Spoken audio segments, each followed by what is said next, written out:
attendance also. I'm sorry. And then I didn't start it. that's okay.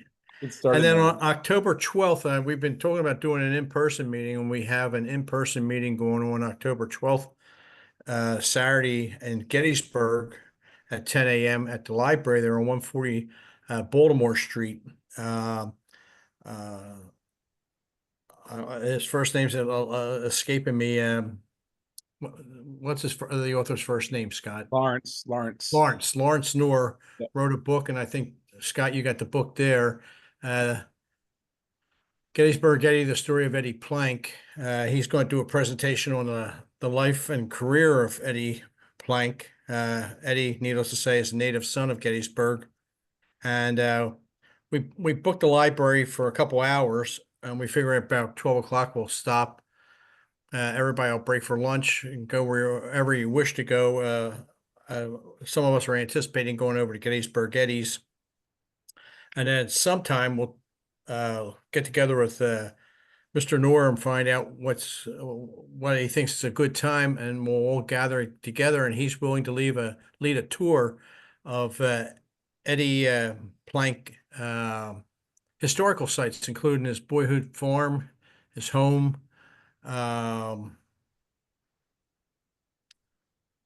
then we'll wind up at the cemetery where Eddie's buried. So that looks like it'll be a good time. Hopefully, we'll have a pretty good turnout for that. And aside from that, that's the only thing I have for announcement. I was going to mention one other thing, was that the Facebook page. Scott, I don't know when you started that up. It was probably sometime late winter, early spring, and I had maybe what, 20 some people that were. Yep. And Originally, I formed. and then Mark Stewart put together a very professional looking announcement that we put out to everybody, and some of the chapters jumped on it. I know Bruce McClure up there in northern New England, he put it out to his members, and uh, it seems like now I just noticed you reached 50 people that are following the page, so that's good. You more than double, so that's good. The information that's on the page is really interesting, and the stories are really good. Mark does a nice job, and uh, yeah, so You got some great stories on there. congrats on I'm not sure where he gets them at, but there are some really good ones. congrats on the Facebook page. Nice job. But other than that, I don't have any other announcements. I was just going to lead off with something talking about only the ball was white. Where I live, we have one cable company. It's Blue Ridge Communications, and channel 65 is Sportsnet Pittsburgh. So you get the Pirates games, you get the Penguins, and you get some high school sports. You get a cornucopia of Pittsburgh sports. And there's also channel 84, which is the same channel, but usually the day after the Pirates game, they do a replay of the previous Pirates game. So this morning I was up and I clicked on that to see if they were broadcasting the Pirates game. And hi, Rich. And it's black. There was a black and white documentary on Negro League Baseball. I said, "Oh, what's this?" I started watching it, and it really ties in good with this book. And the name of the documentary, it's up on YouTube, and it is called there was always sunshine someplace." And it runs for 59 minutes on YouTube. And uh, it's Buck Leonard is talking, Judy Johnson, Ted Page, Effa Manley. It was really interesting. So it really tied in well with the book that we're doing for the book club meeting. But other than that, that's all I got for Can now. you give me that name again? The name of it's There Was Always Sunshine Someplace. Okay. It runs for 59 minutes on YouTube. And it's narrated by James Earl Jones, who we just lost the other day. I But know. I think it was done in 2003, but it's all black and white. And, it's just got some of these old Negro League ball players sitting in a stand somewhere in a ballpark reminiscing. And a lot of good film footage. So if you get a chance, like I said, it's 59 minutes, but it's 59 minutes well spent. Thank you. Sure. How you doing, Richard? Oh, I'm doing good. How you been? Good. Hmm. Correct me if I'm wrong, Richard, but didn't you do a presentation down in Ephrata a few months ago? No, I haven't done any presentations. Oh, I got you confused with somebody else. Yeah, I write articles for a local magazine. Okay. Yeah. So I keep meaning to do something bigger, but I don't get around to it. I coach college softball too. So Okay. yeah, keeps me busy. For what school? Lackawanna. So yeah, I've been coaching for over 20 years now. So Wow. yeah, it's amazing it goes that fast. Well, Tony, now that you got a couple months of retirement under your belt, what have you been up to? A little bit of this and a little bit of that. I think we've traveled a little bit. We were in Maine last week. I feel bad. I would like to go to the Gettysburg event, but I know I'm going to be in New York that weekend. But honestly, Frank, just kind of a little bit of this, a little bit of that, not sort of pressuring myself to really do anything. Just kind of getting used to the new normal, which is a little bit, I keep using the phraseology. I feel like an inmate who got out after 36 and a half years. I enjoy the freedom, but I'm not exactly sure what to do with it quite yet. So, I mean, it really is, you go 100 miles an hour for so long, and then you put the brakes on it real quick. So a little bit of, reading here and there, different things. I wanted to get back to reading The Boys of Summer because it's been so long since I read that. And I've always had a fascination with the Brooklyn Dodgers, and I started to read it, and I have to honestly get back to it. Got distracted with something else. And then it was interesting. My wife and I, when we went away last week, we had an audio book, and I'd never really used those, but I tell you what, it makes 500 or 600 miles go pretty quick. Yeah. When you're doing something like that. But really a little bit of this, a little bit of that, nothing particularly. My wife said to me today, if you're bored, you can, get a part-time job or something. I said, like, whoa, not so fast. I'm not quite ready for that. But one of the, I don't know if I said to you guys last time or the time before that, one of the benefits, my son was in Washington, D.C. after college graduation. He moved to Chicago. So he lives 1.1 miles from Wrigley. So we got to go out earlier this summer, go to a game, and we were out there again more recently. And I just love, whether I go to a game or not, I just love walking over there. I don't know if anybody's been there, but it's a nice neighborhood. A lot of bars around the stadium, but it's really neat around there to see families and kids, walking to the game all, uniformed up. And if anyone knows Wrigley, on Waveland Avenue, where the home runs would go to left field, you can look in and see the scoreboard, which is kind of nice. You only get part of the scoreboard, but it's really nice. And one of the things they did more recently there on the outside of the stadium, one side of the outside of the stadium is like sort of parking, and there actually used to be a donut shop there. They converted it and made it all fancy, but during the games, there's a little sort of park there, and they put the game on a big screen. So I think that's kind of neat. So you could actually be watching the game and actually hearing the crowd react, if you would. So a little bit of that, not as much baseball as I'd like, but going to Wrigley was fun. Cool. Scott just came back from a little bit of mini tour of some ballparks, didn't you? I did our second year in a row. We do a Labor Day weekend, four ballparks in 4 days. in 4 states. My wife's a good trooper. She comes along. She's not even a big baseball fan, but I do little side things on the trip for her as well. We went to the Mark Twain House and Museum when we were up in Connecticut. We went to Oh, did you go see the art goats? yeah, we did. Yeah. So we got a couple of things we got to do on the side, but we went to Jersey Shore. We started off there with the Jersey Shore Phillies. That ballpark is a really nice ballpark, Shoretown ballpark.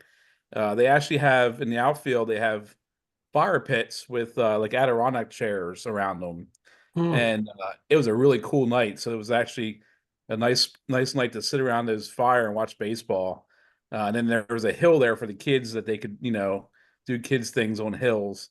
And adults actually have a few beverages. We're probably doing the same thing, but it's a really nice ballpark. We went to Somerset, New Jersey for the Somerset Patriots, a Yankees ball club. They actually had Negro League night, and it was the Black Yankees they were celebrating. I forget what year it was for, but they had all kinds of pregame things, videos, and players' families.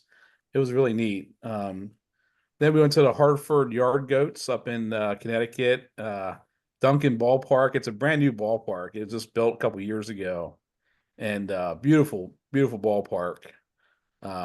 But the area is not real nice around that ballpark. So if you go there, you got to be watching and walking around at nighttime.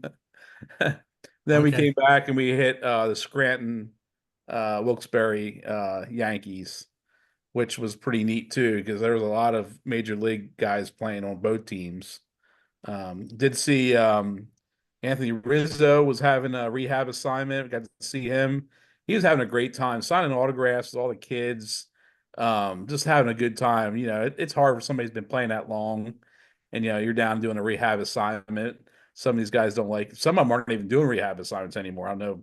You notice some of the players refuse to go and do them anymore, but Anthony Rizzo was doing one, and he had a good time with it.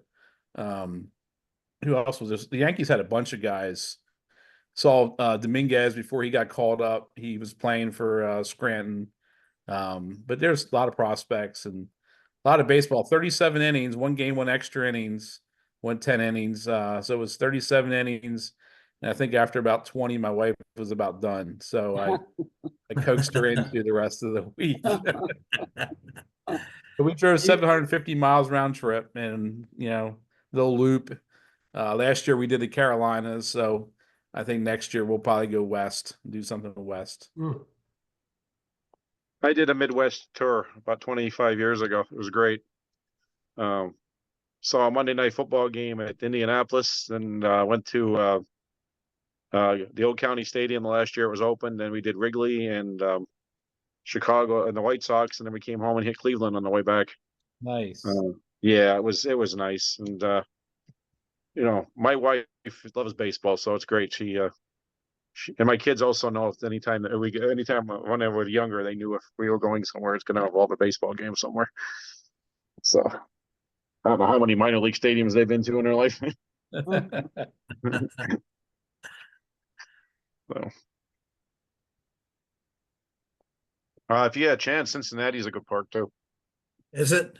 Yeah, it's beautiful. Yeah, it's right on the river. Actually, you stay over you can stay over across the bridge in Kentucky, and you can walk over to the games. So that was nice. But they close off the street right in front of the stadium, and the ballpark's beautiful. And they have a Hall of Fame. It matches. It's as good as the Baseball Hall of Fame. It's gorgeous.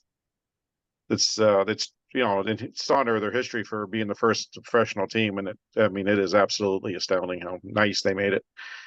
They must have a couple of $1 million worth of baseball cards in there. There's some stuff from the 1800s and stuff. It's for a ballpark Hall of Fame. It is really spectacular. I'm always surprised that with all the money that major league teams have, that they don't put more into like their team's Hall of Fame.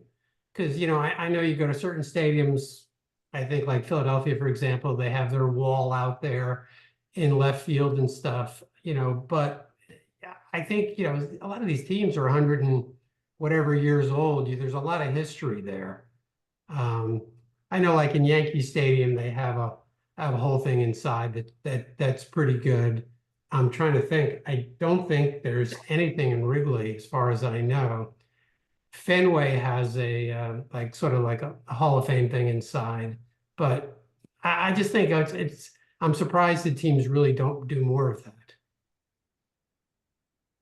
Well, Pittsburgh didn't start their Wall of Fame until 3 years ago now. And they didn't put Dick Groat in the first class, and he died in between. If you're going to wait 120 years to put a Wall of Fame up, one of the Wayner brothers could have waited. And this year they put Manny Sanguian in. Manny Sanguian it's sort of like he has his own barbecue joint in Pittsburgh, in the stadium, and they waited to put him in, and he's pushing 80. I don't know why they knew they were going to put these guys in. I don't know why they waited to the second and third year to do this. Yeah, They could have enjoyed it.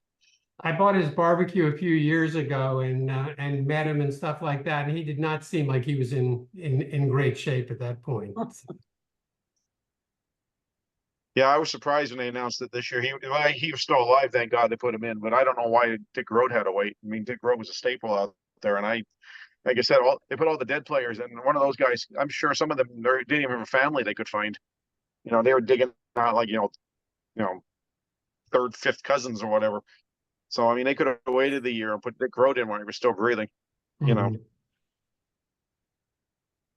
It's been a number of years since I was at Pittsburgh, but at their new ballpark, somewhere up and taking a tour of the ballpark, they took us around. There was a bar restaurant type thing on one of the upper levels, and I remember going by.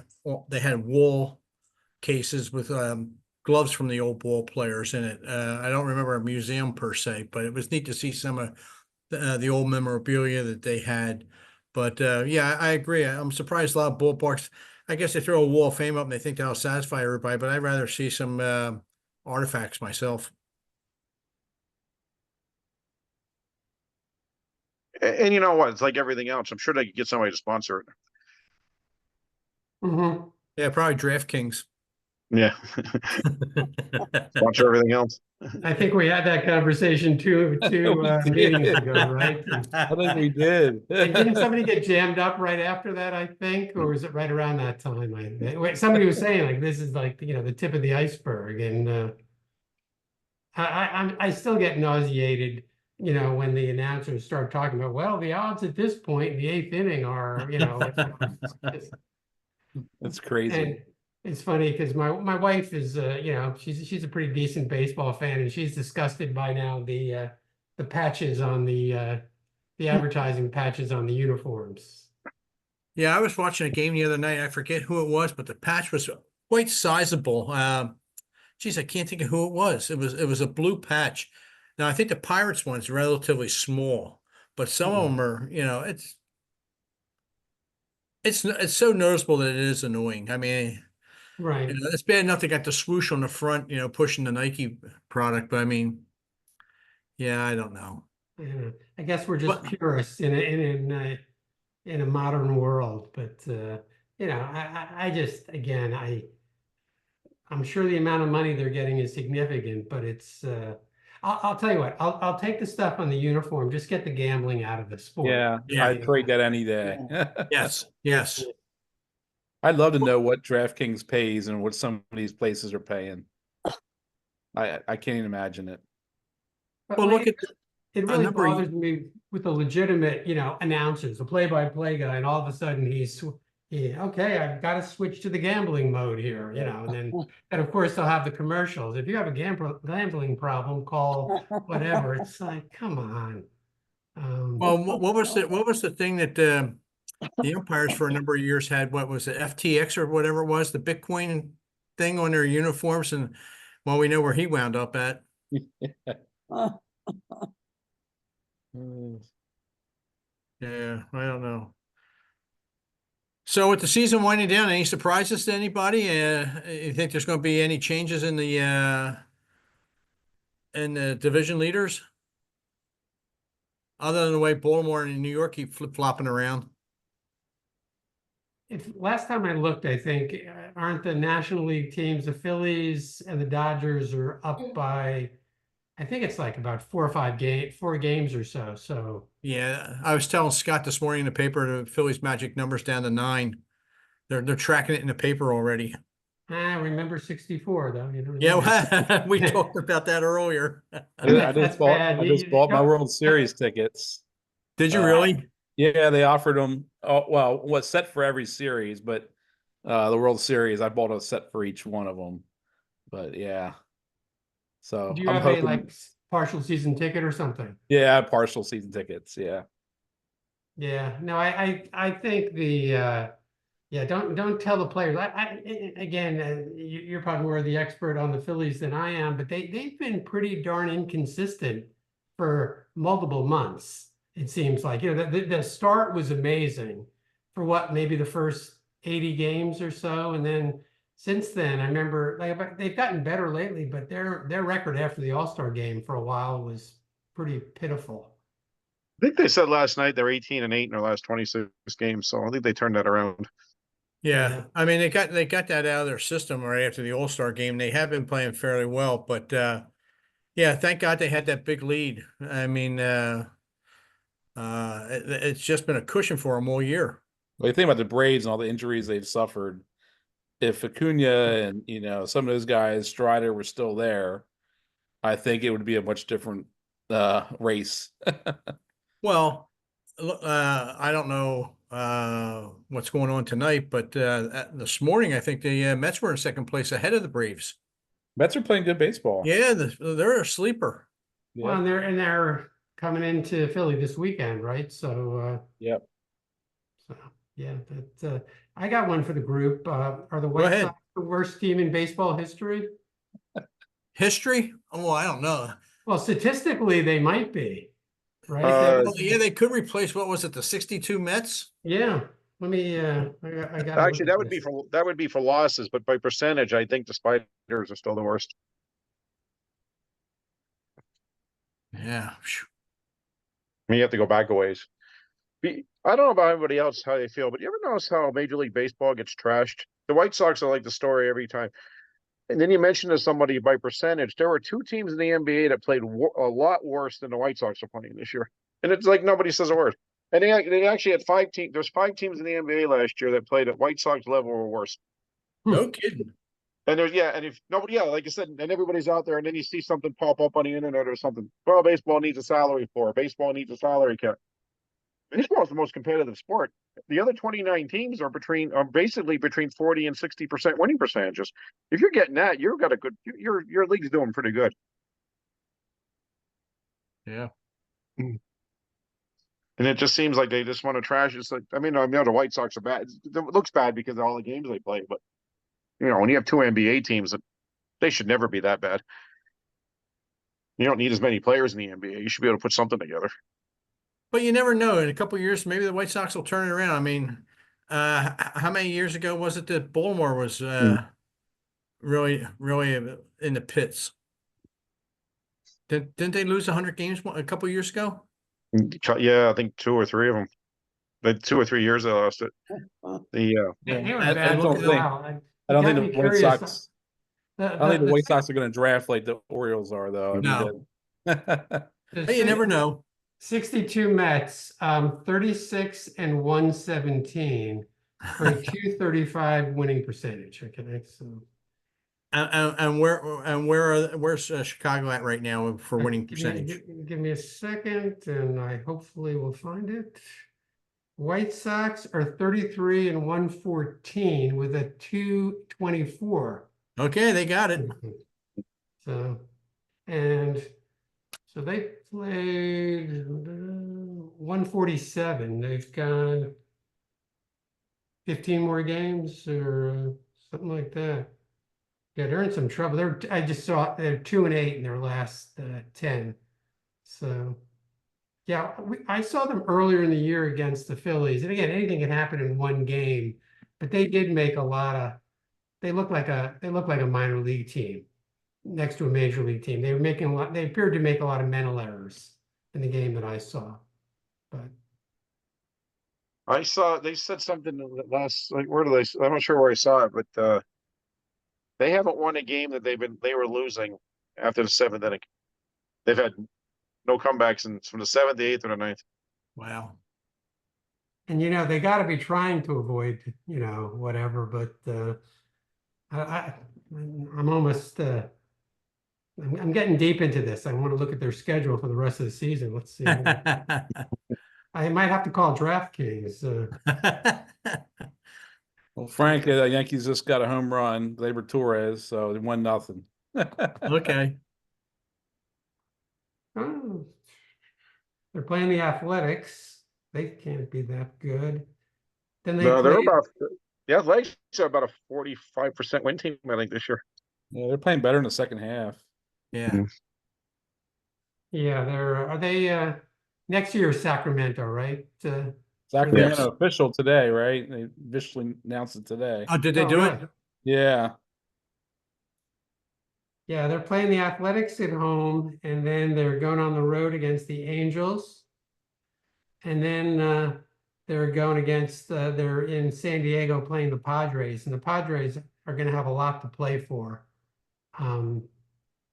with in the playoff situation. And then looks like they finished the season at home, looks like against the Angels, and then they're at the Tigers and stuff. So who knows? Who knows? The Tigers are playing good baseball too.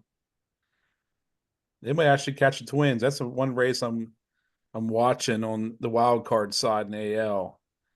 I think the Twins got like a 3-game lead over the Tigers, but the Tigers are playing good baseball.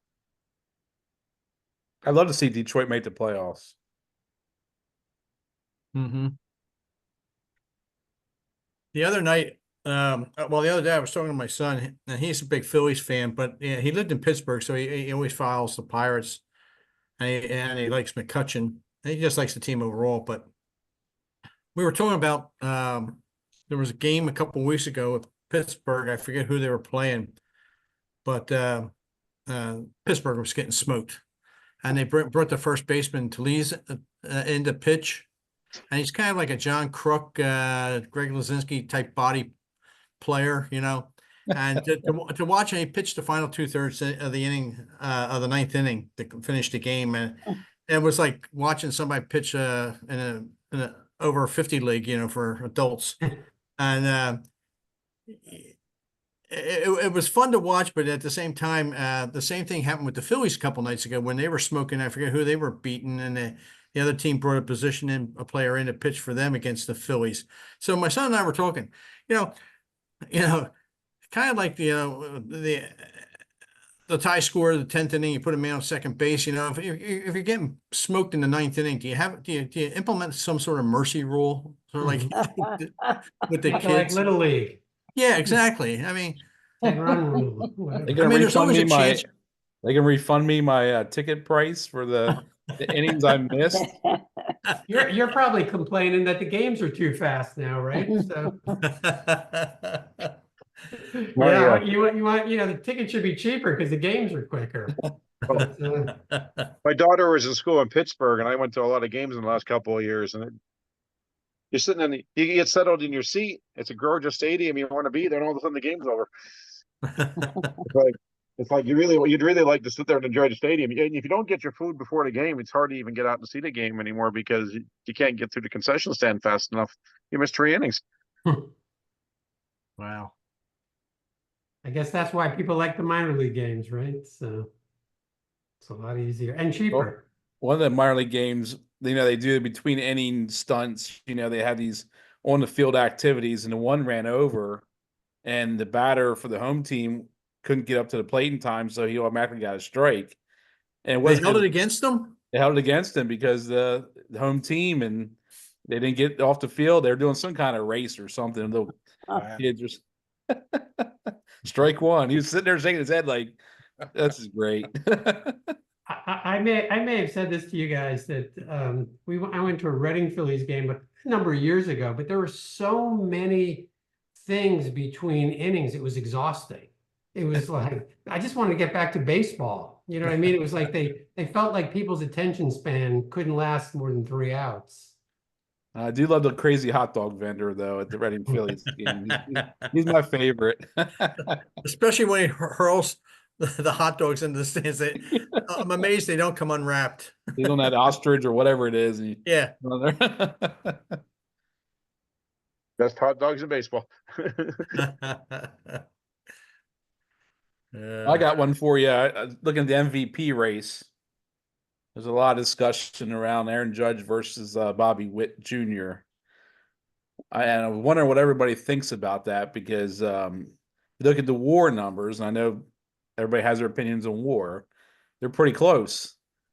But if you look at just regular statistics, you would think that Judge is way ahead of him. What does everybody think about that?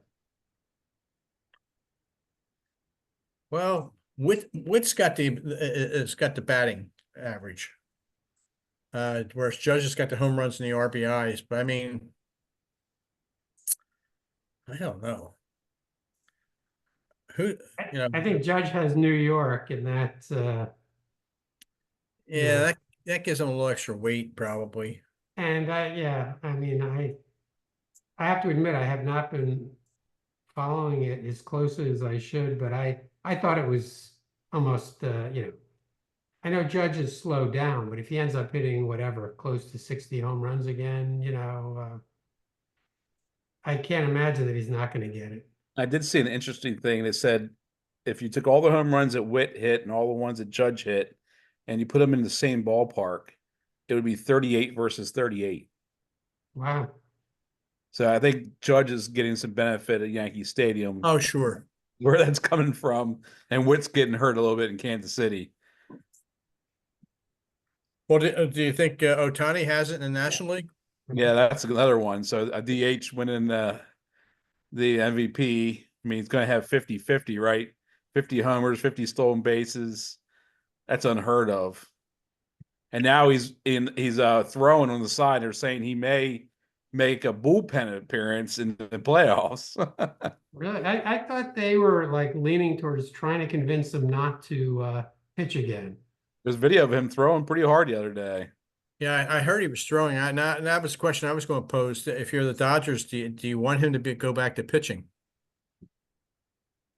A lot of money they paid him. Yeah. If they win your World Series. You I don't know, know, but does his pitching in the end hold back his offensive game a little bit? Yeah, I'm Yeah, sure I know. stolen bases. I mean, he's got to be tired of some of those times, and he's not stealing bases when he is this year, I would think. I mean, You know- he can win the MVP every year without pitching, so it's like, I heard somebody say something about, well, how do they put it? He proved it could be successful. And Babe Ruth actually pitched more games. At least they didn't overlap, but the reason they stopped Ruth from pitching was because it was taking away from his hitting. Ohtani was hurt. This is the second time in 6 years he can't pitch because he blew out his arm twice. He's only pitched 83 games. So is that actually technically a success? I mean, we did not, and even last year he didn't pitch a full season. So I'm not sure exactly, yeah. I mean, since he got to the major leagues, I'm just doing this off the top of my head. Mhm. Maybe in a season, did he win like 14 games or something like that? I don't think he's, I have to look it up again. I mean, he's pitched well and he's pitched well, but I mean, pitching 83 games and being hurt basically 2 years down and 1 year partial. And the year he came back, he was partial. So he hasn't really, I think he's only pitched like one full season out of those 6 or 7 now. And it's like, so I know they like to say it's a success and look what he's done. And it's nice, but I don't think he has broken down. The reason they stopped Ruth from pitching was because they didn't want him to break down. And, I'm not sure if you qualify this as something that everybody's going to run out and want to do. It's something successful. People want to try to copy it, but is 83 games enough to copy, I guess is what I was asking. Yeah, I would shut him down as a pitcher personally. I would just Or play the Yeah. outfield. be a position player on that. Just go with that. I haven't really been following the Dodgers this year. Some years I follow them a little more closely. They seem to always have pitching woes. For a team like that, they get to the playoffs and it's like you know, you just cannot trust their pitching. So the other day they said in the last 33 games they had 11 different starters. Wow.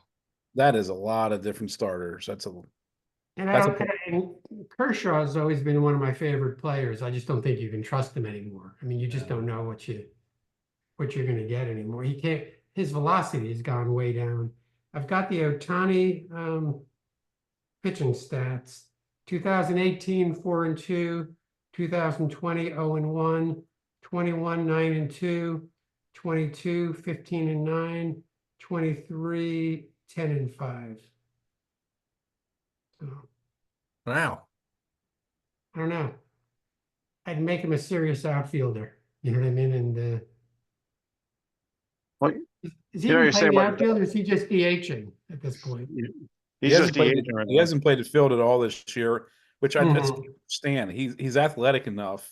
Exactly. Yeah, it's got to be better than Jason Hayward out there, I would think.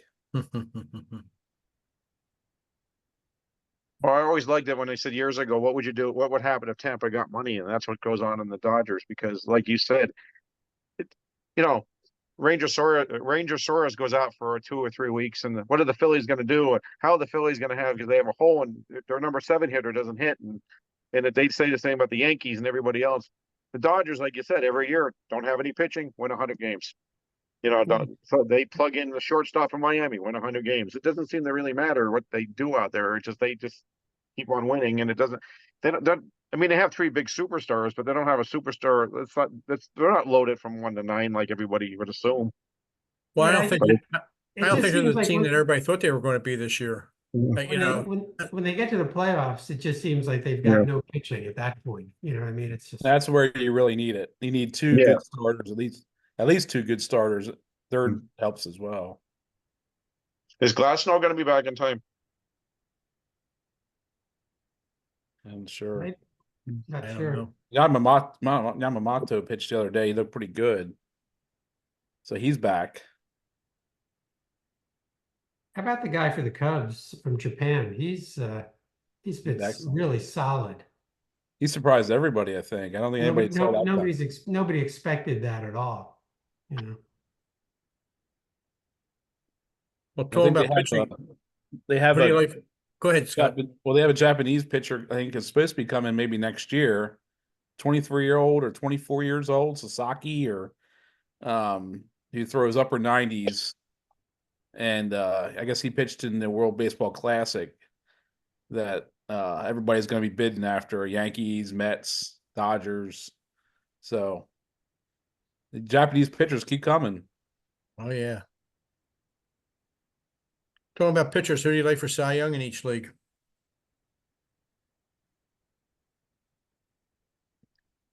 I'm a Chris Sale fan. I just can't believe he turned it around the way he did. I'm just amazed at how well he's pitching. Without him, I don't know where Atlanta would be. Exactly. How many wins does he have? Say compared to Wheeler. Wheeler's got like 15, doesn't he, at this point? Something like that. I don't know. I think they're relatively close, but I think Sale's up for. He can win the triple count of pitching this year. He might be slightly ahead just about in everything. Mm-hmm. That's 16 wins, and Wheeler's got 15. Sale and Skubal were tied at 16 wins. Who do you like in the American League? Scooble or Lugo? The guy for Kansas City. I watched Lugo pitch the other night against the Yankees, and he really shut them down. I'm impressed. I can't believe he's pitching the way he is. I played fantasy baseball. I had him last year when he was with the Padres. He was horrible.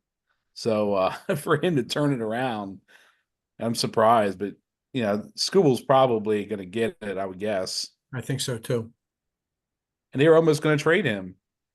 He was being offered around. I'm surprised that nobody took a flyer on him. He's legitimate. And back to Chris Sale for 1 second. I know the game is different, but I'm just looking at his career stats. most he's ever won is 17, which he won 3 times. You know? Was that Sale? Yeah. Bob Gibson is turning over in his grave at this point, but that's just again, I point to what was it, like 1967 or 8, 37 starts. I think it was like 31 complete games, you know.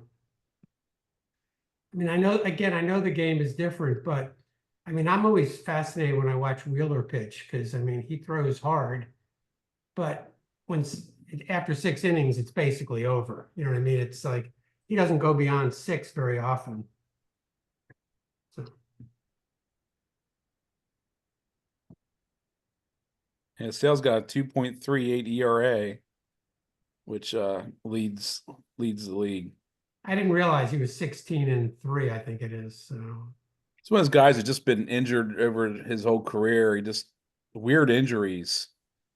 I think he had a biking accident or something. He fell off a bike, or he's had some weird things happen to him. has he had Tommy John? Because he was the one guy they always said with his throwing motion, there was no way that he wasn't going to break down. But you remember Mark Pryor when he had the most perfect, he was an ex-Tom Seaver, and I think he might have won 50 games in the majors before it was over, if he won that much. Yeah, he had Tommy John in 2020. Okay.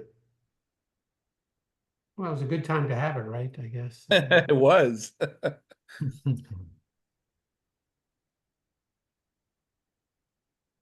What No, about rookie of the year? Ball players. Go ahead, Scott. What do you think for rookie of the year? Ooh. I know that Oh. I can't pronounce it. The guy from the Cubs, so that pitcher, he's got to be in the conversation, even though he's a quote unquote pitcher as opposed to position player. If San Diego makes it to the playoffs, which they should, their center fielder should probably get some votes too. My buddy I went to school out there, and he and I were talking recently, and he said that guy has been amazing all season. Jackson Merrill. Yeah. I just bought his rookie card, and unbeknownst to me, the pitcher isn't him on the card. The guy's batting right. He bats left-handed. Turns out they got the wrong guy on the card, but it's his rookie card. Does There that you go, make it more collector's item. valuable? It's not worth anything more than. But Just I was like, saying. that's not him. But that's pretty good. How's that happen this day and age? Like, you would think there's no way that this would happen, but yeah. That's a good one. What about Paul Skeens? Oh, He was in the conversation up to a couple of weeks ago. I mean, I don't know, has he, I haven't heard that much about it. Has he cooled off?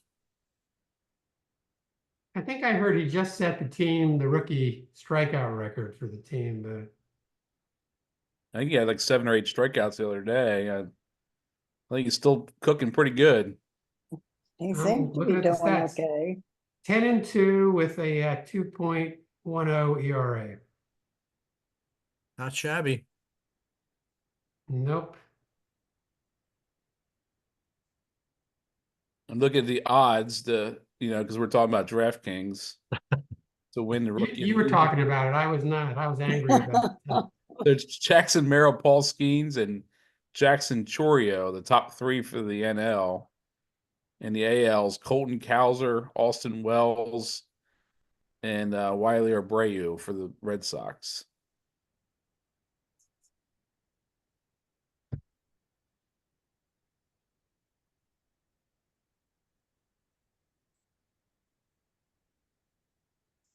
I guess it would depend on, probably finish the season, who gets, if the Yankees win the division, I'm sure Wales will get a lot of votes.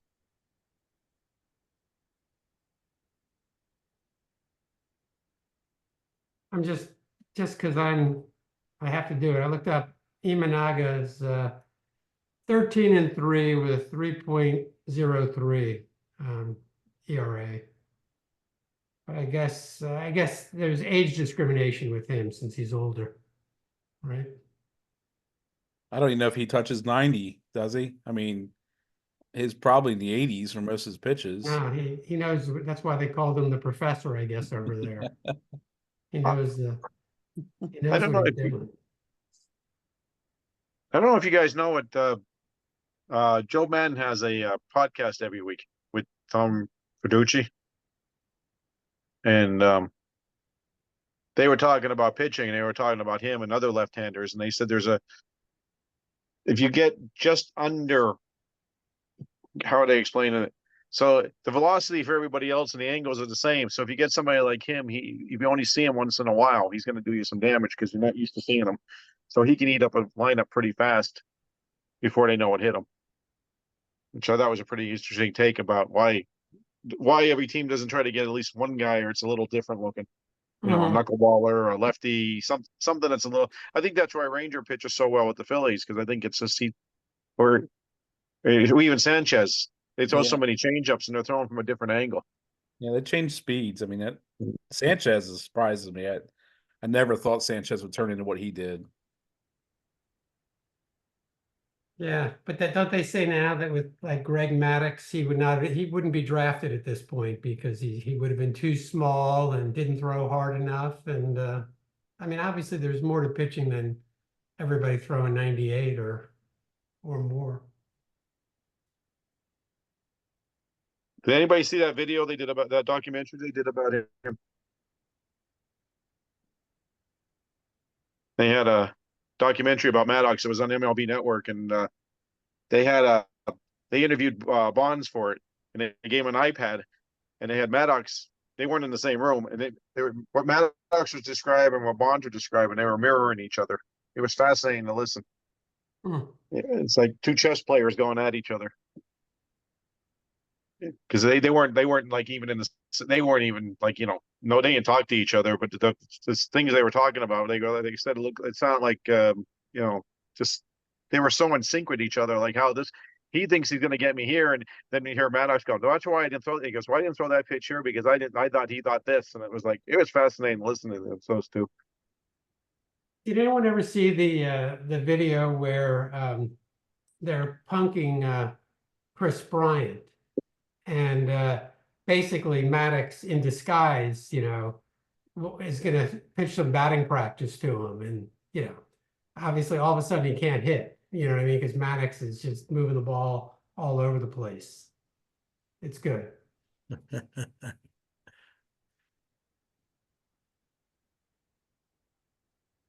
Was that a documentary, Tony? No, it's a short, you can find it on YouTube, I'm sure. But Maddox is in a disguise, like he's like a Grand's Crew guy or something, and he all of a sudden. And they had one too where when Bryant, before obviously he started getting hurt, and he went to Colorado, where he was in disguise himself on one where he's a walk-on a college team, and all of a sudden he's hitting the ball, over the fence, this way and that way, but. I mean, I haven't looked at his stats, but boy, he's a guy whose careers kind of just went right down the tubes. It's a shame with Bryant, but Yeah, Well, getting I thought he put up good numbers out at Coors Field, but he's been hurt ever since he really got out there. yeah, I'm just. Boy, he's only had 133 at-bats this season. Wow. That's not going to get it done. And Well, that's more than Anthony Rendon. I feel so bad for the Angels. They signed him. I think the guy, I don't know how many games he's played since he went to the Angels, and the money they paid that guy, and he doesn't even care about not playing. He doesn't even care about the game. It just irritates me so much. Here's this guy, he was so good at Washington, and drives you crazy. Bryant, since that was the COVID year, right? So let's not count the COVID year. Just see. I think he had 187 at-bats, 160 at-bats, 300 at-bats, and so far this year, 133 at-bats. Jeez. Wow. That's rough. I mean, I know guys get old and different things happen, but it got me curious on Rendon. Let's see. Oh, Yeah. Maybe you should give back some of the money. I don't think that's happening. yeah, he made some comments where he basically said, you know, he don't care. The game's not that important to him, and I'm just like, wow, all the money they're paying him. Yeah. I'll tell you what, much as they make fun of the White Sox, I don't think anybody's been more mediocrely run than the Angels for the last, I don't know, 10, 12 years. No matter what they seem to do, just turns out like crap for them. Like, I mean, go back as far as Pujols. They signed that the year they signed Pujols, they signed that pitcher that pitcher kind of blew out his arm, never pitched much for him. And Yeah, Pujols. I mean, if you divide his career in half, I mean, what would it have been if he never left St. Louis? You know, that Mm. but Rendon, I know first year is the COVID year, 189, 217 at bats, 166, 148, and 206 this year. Oh, That's sad. oh my gosh, and that contract. No, but isn't it interesting though that some teams, again, because I went to school out in San Diego, the Padres essentially have had 50 plus years of pretty lousy baseball. I mean, when you come, I think, you know, I forget how many winning seasons they've had, but it's not been a lot. You know, certain teams seem just like they're like that. I don't know. Angels are like that though. Yeah, they extended their GM too. I saw. I don't know, it was a 2-year extension or something.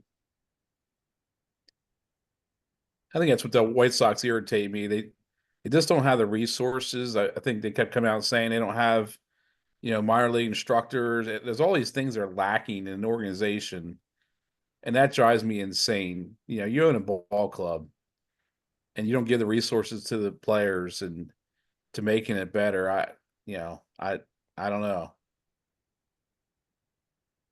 Yeah. especially when you see when as bad as the A's have been and no money and they don't keep their team together, they seem to find a way to produce players. So if the White Sox aren't investing anything below the major league team, that is a shame. If I know a guy up my way, his daughter married a guy they moved to Chicago. He's going to be on the grounds crew with the White Sox. And there is clearly not a lot of time left. Sorry about that. oh, so he moved out there, but they said the problem out there, he worked as an intern for the Phillies. So he goes out to White Sox. The guy running it is like 80 years old. Now they want to keep him around. That's one thing, but they're still doing things to the field like it was 80 years ago. So even their grounds crew is like still behind on like what everybody else is doing.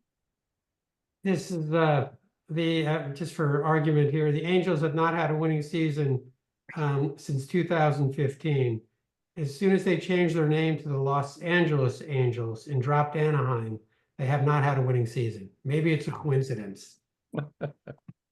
You know, if anyone's been to LA, you know, Anaheim is nowhere near Los Angeles. But that's just me talking.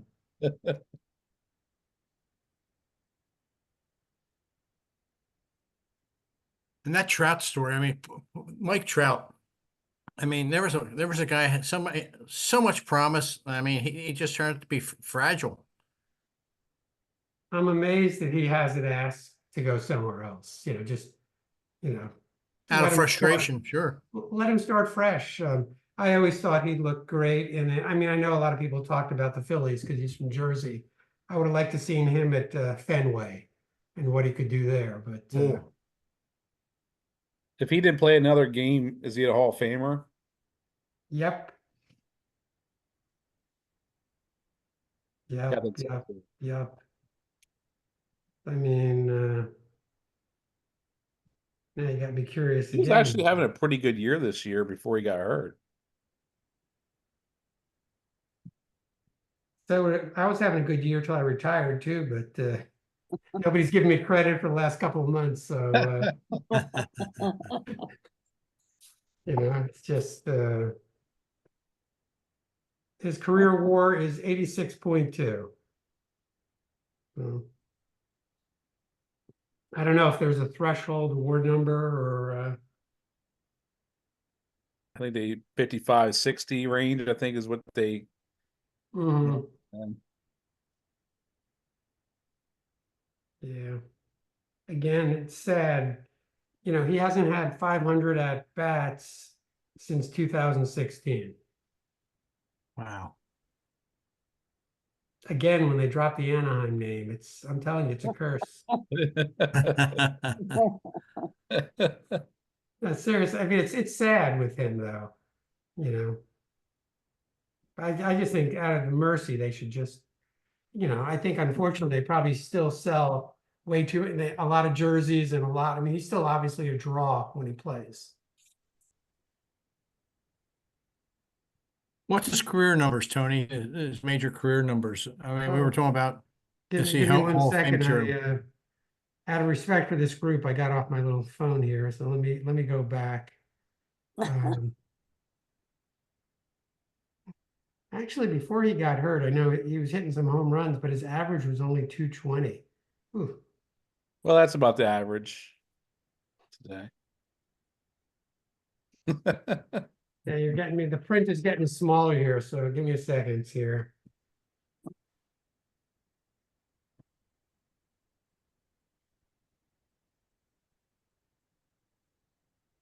$1,500 games, 5,000 at bats, 1,100 runs, only 1,648 hits, 378 home runs, 954 RBIs, career 299 batting average. So do you think that's Hall of Fame? I think the WAR number is. I think people will remember him fondly, even if he never played again. Well, that's it. Is he going to go in on his personality? No, I wouldn't say that. I mean, he put, what is it, 8 massive years together, at the start of his career. How many stolen bases does he have career? You're making this difficult for me. Sorry, I think it's still a lot of bases. Hold on a second. Stolen bases 212. Yeah, it's quite a bit. No, but I mean, look, he's only I think 32 or something like that. At this point, I don't know. I think he should Injuries. Yeah, I but think he injuries. should start fresh. He's had some injuries that I'm not sure if they're ever going to go away. I mean, knees. He had the hand bone, the bone in the hand. Some of this stuff, they're hard to overcome. I'm in a fantasy baseball league too, and we were message boarding. There's an older guy in our league, and he loves Sandy Koufax, and I'd like to remind him every once in a while. It was only 6 years of Sandy Koufax. The first 6 don't count. So Yeah, they walk Koufax in pretty fast after 6 years, and I think Mike Trout was pretty close to that for his when he was healthy. yeah, no, that's the and I was a big Koufax was essentially before my time, but he was he was essentially a little under 500, and then you have the last 6 years, and not many guys retire after like 27-3 or whatever he was, 27-5 his last year. But I don't know. I think that out of mercy, I'd like to see Trout go somewhere else and just start over. And it might be a situation like we were talking about other ball players, who like Sale and guys who are with other teams last year and are with new teams this year, and they're having a great year. Sometimes a change of scenery means a lot to a ball player. I mean, many times in the past, you can look at ball players who have been traded and they have breakout years the following year. I mean, when there were, and I don't think the talk ever got really serious, but when there was talk, they, after the playoffs last year, the Phillies should try to get, flip, the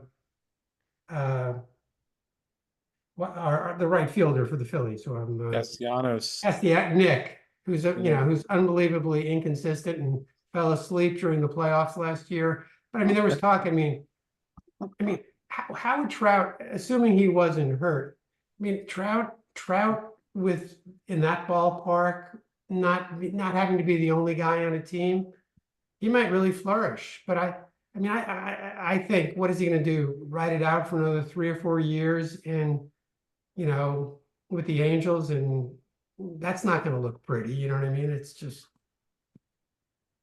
Well, let's say the Angels decide to maybe move some money, and they do decide to move him.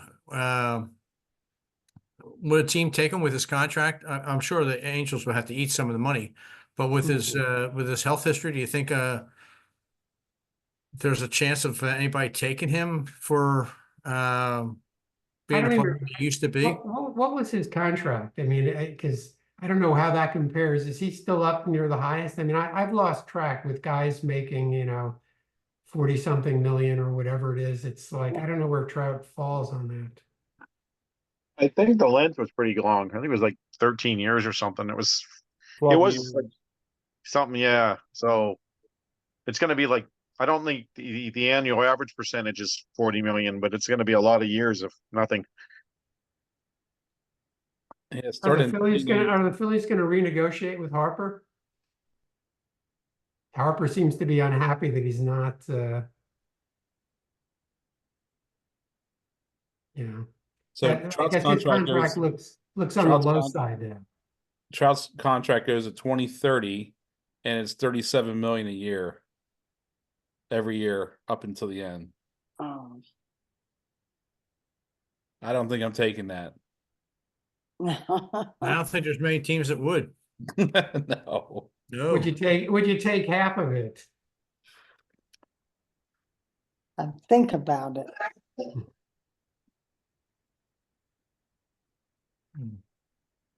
Yeah. I guess it depends on how your rest of your salary structure is.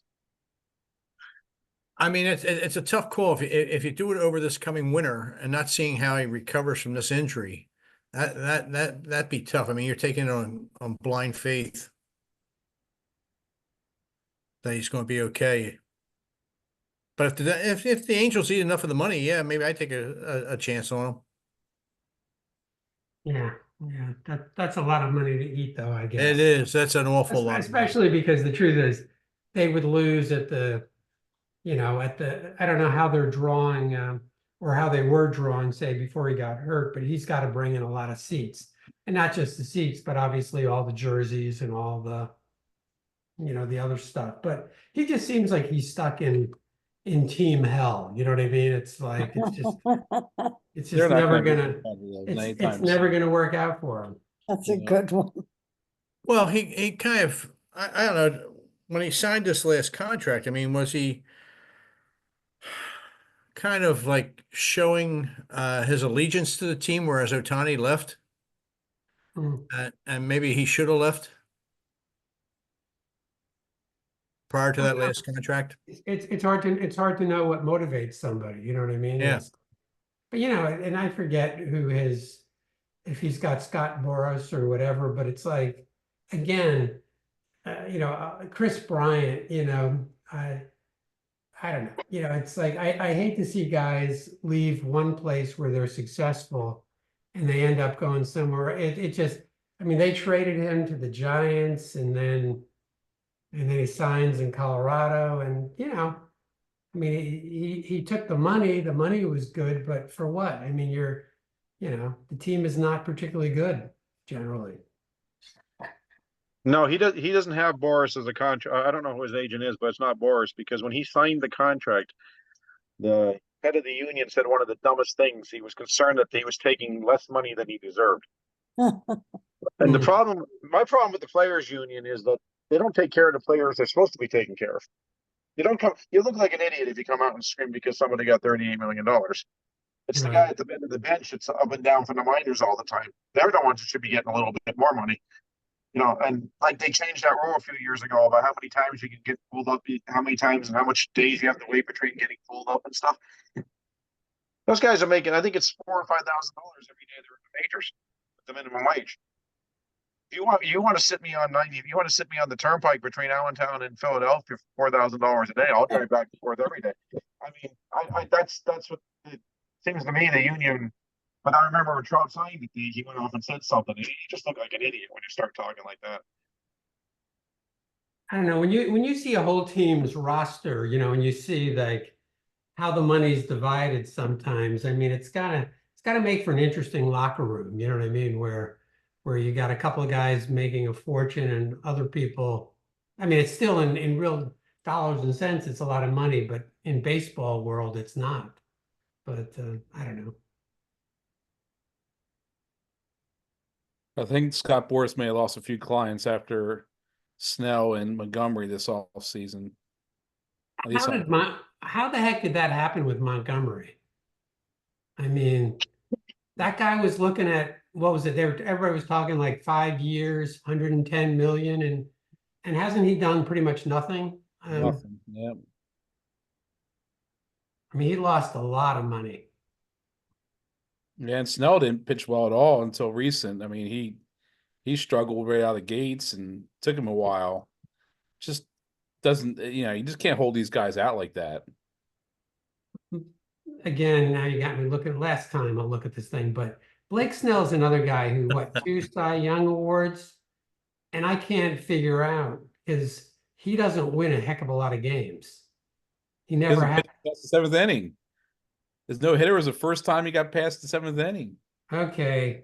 Career stats: 6-8, 5-7, 21-5, 6-8, 4-2, 7-6, 8-10, 14-9, 3-3.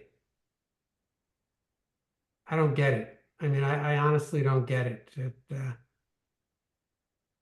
I need just to never. go, and I have a couple of appointments. So you guys have a good time. Okay, Karen, take care. Thank you. Bye-bye. Now, I've never been a Snell fan just because he just has not won a lot of games. 74-58 in his career, but yeah, never won. Well, won 20 once, and 21 and 14 games, right? and 14. Just so 2 years with double-digit wins. Yeah, I mean, some years, like again, and he won. Did he win the Cy Young? Was it last year? Was it 23 in San Diego? He's won it twice, right? I don't know. I think he won it twice, and I think his ERA was 2.25.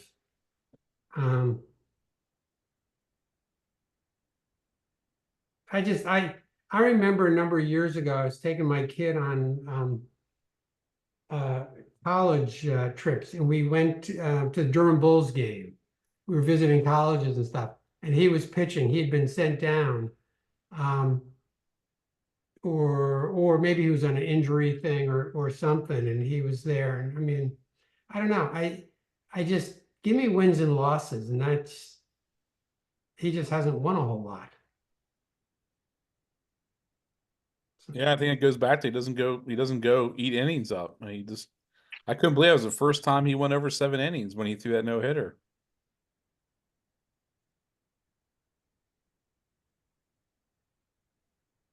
Yeah. Yeah, he won the Cy Young twice. I think it was that last year in San Diego. Which is, again, Cy Young is turning over in his grave with guys winning the Cy Young with like 14 wins. I mean, seriously. I think that whole win metric needs to go out the window these days. Well, yeah, it's that's why, what's his name?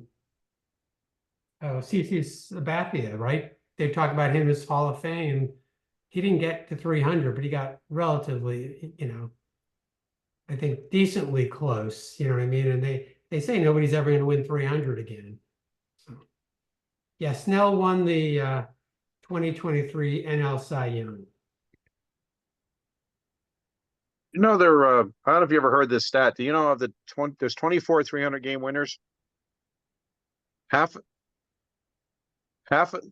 them started their career before 1910.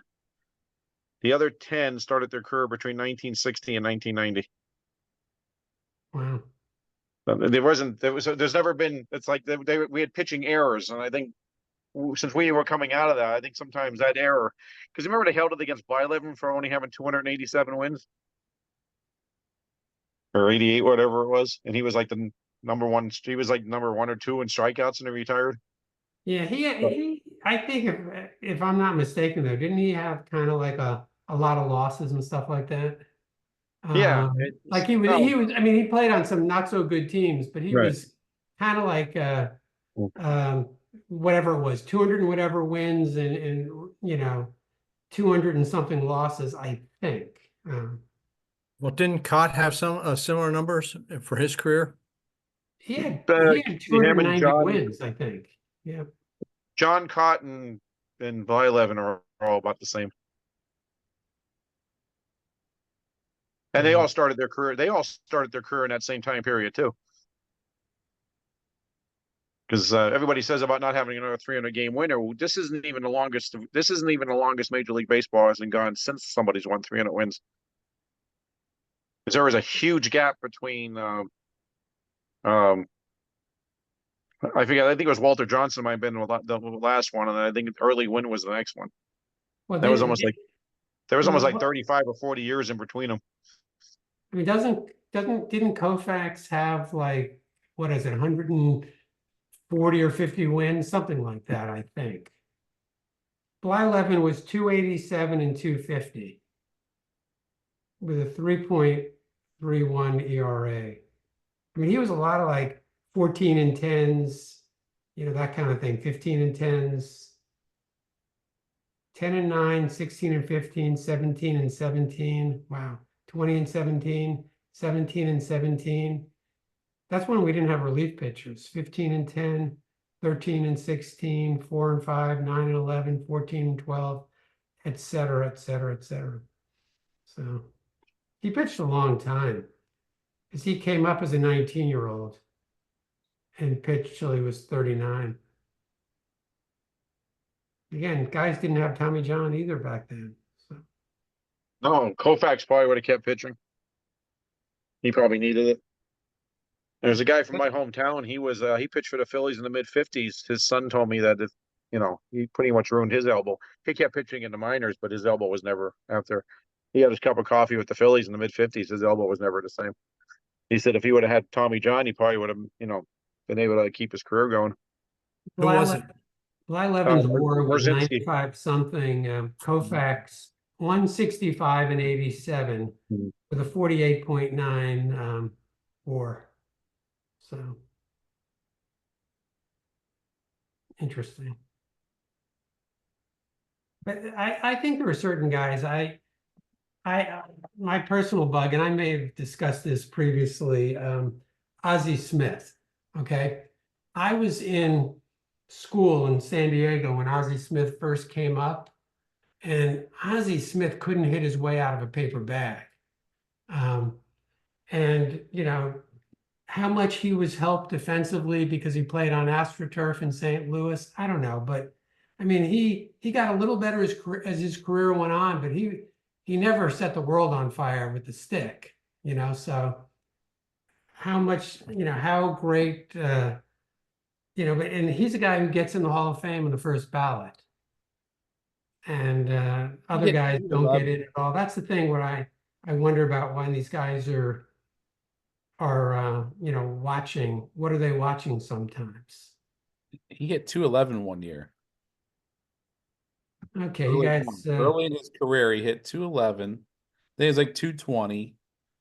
And he made up to like the 270s, 280s. Yeah, I'm looking at it here, and then I'm gonna go eat dinner.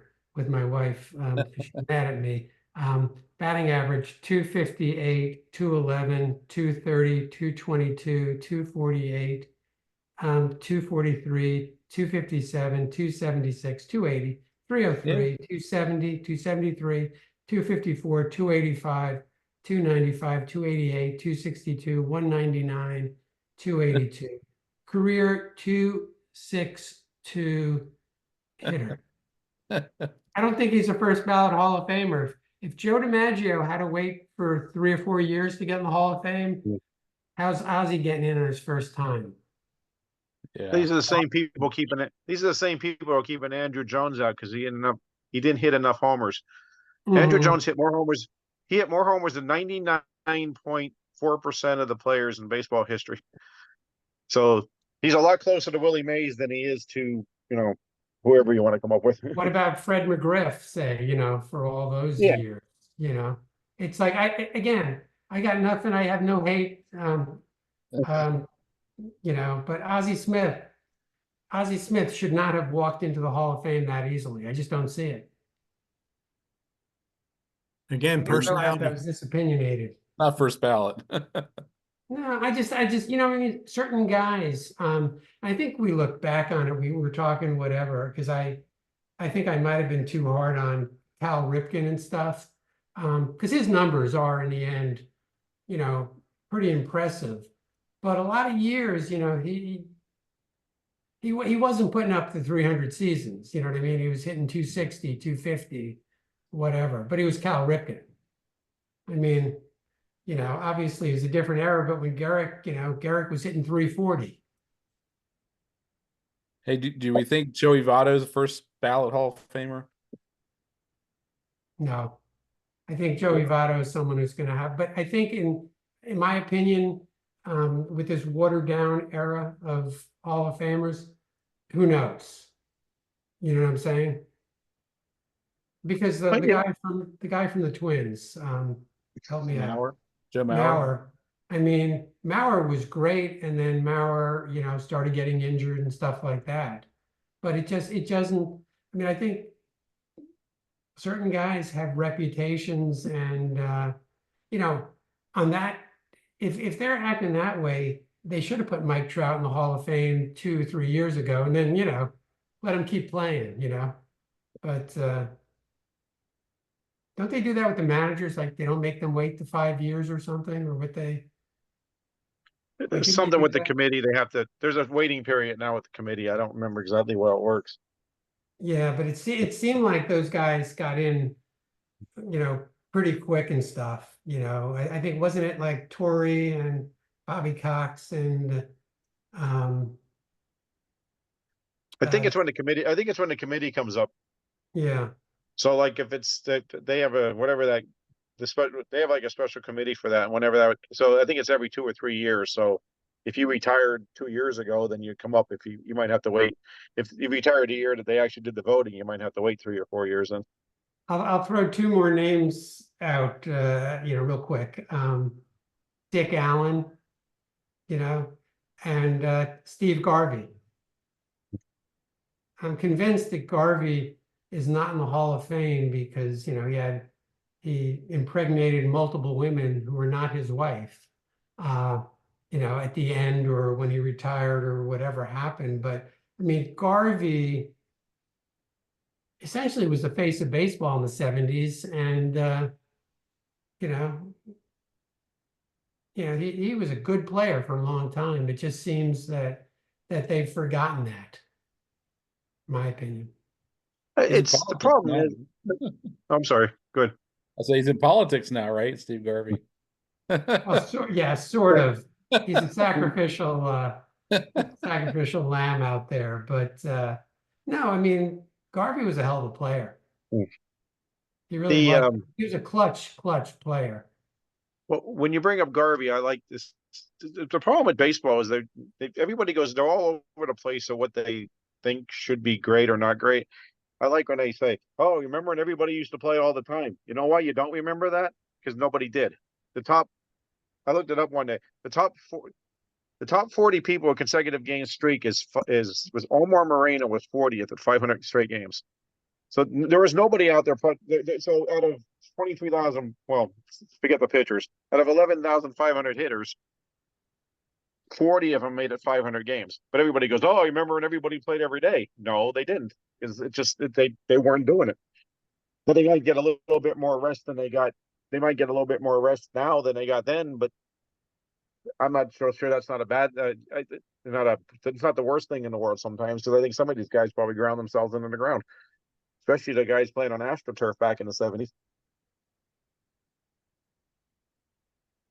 Just looking at Garvey, it looks like 1, 2, 3, 4, 5, 6, 7, 8, 10 All-Star games. I think he's fourth on the list of all-time consecutive games. Yeah, played all the time. Okay, Steve Garvey. Just look at the at-bats. Okay, once he started playing regularly in '74. 642, 659, 631, 646, 639, 648, 658. Got injured 431, then 625, 388, 617, 654, 557. I think he's played about twice as many games as Mike Trout. Yeah. I think a little under 300 home runs, 1,300 RBIs, 2599 in hits, 1143 in runs. I just think he was an oversight, and I mean I was pretty young at the time. Dick Allen, was a hell of a player, but he just pissed everybody off when he played. I mean, he was, the pictures of him smoking in the dugout and having, too much of an attitude for the time, I guess, and all that kind of stuff. So, Well, other than the home runs, everything you ran through there, that would put Garvey in the top 1% in those brackets. mhm. Because everybody, again, they use magic numbers like 3,000 hits. It's the top 1% of hits, I think I think I heard sometime it's like 2,100 or something. If you're in the top 1% of hits all time. I mean, he was just a guy. I mean, and again, that infield that stayed together, was it for like 10 or 11 years? Yeah, that was a hell of he was a hell of a player. It just seems like there are other reasons. That's why I think, he's last thing I'll say, because I really, I've used up too much of this time here, but the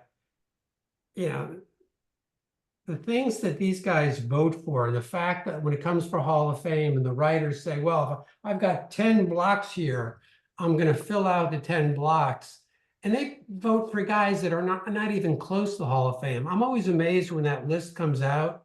And it's like, seriously, if there's only 10 or 15 guys that are meritorious of Hall of Fame consideration, it should be 10 or 15 guys. And then I don't think you'd be spreading out votes to guys that really don't deserve it. But a guy like Garvey, I think the last time he went before the committee, if I'm not mistaken, they don't announce if you have less than like 4 votes and you need 12 out of 16 to get in. I think he only had 5 or 6. So he's not even close. I mean, maybe to be continued next time. What's going to happen when the steroid guys get up for the committee votes and stuff like that? Are they going to, what's going to happen with them now that they're not on the 10-year ballot and stuff anymore? So I don't know.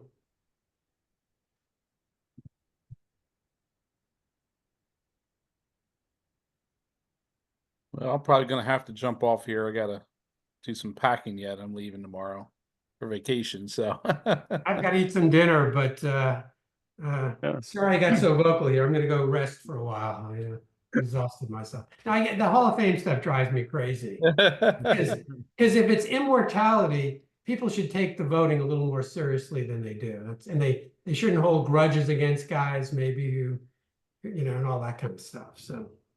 Yeah, I'm the same way. I could go on for 3 hours on it. Right. To be Because it's continued just- next time. How's that?